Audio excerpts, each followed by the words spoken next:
দালালের মিষ্টি কথায় তিলে তিলে জমানো টাকা দিয়ে যখন মানুষ দূরপ্রবাসে পাড়ি জমায় তার ফ্যামিলির মুখে একটু হাসি ফোটানোর জন্য, কিন্তু যখন দালাল তাকে মিথ্যা প্রলোভন দেখিয়ে কিছু টাকার জন্য একটা মানুষের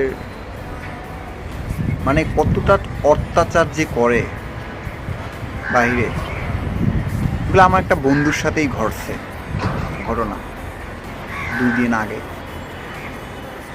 তো সেই জন্য মূলত ভিডিওটা করা যে কিন্তু দালাল এলাকার মানুষ হইয়া একটা মানুষের কিভাবে এত ক্ষতি করতে পারে আমি বুঝি না।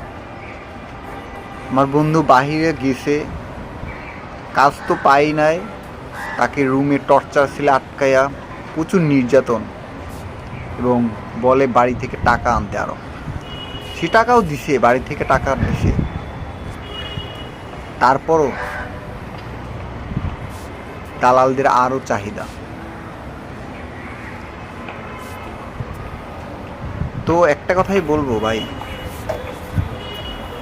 আমাদের বাংলাদেশের আইন প্রশাসন ব্যবস্থায় খুব দুর্বল, সরকার কাঠামো থেকে শুরু করে সবাই দুর্বল। কারণ এই রকম ঘটনা আপনার প্রচুর ঘটতেছে।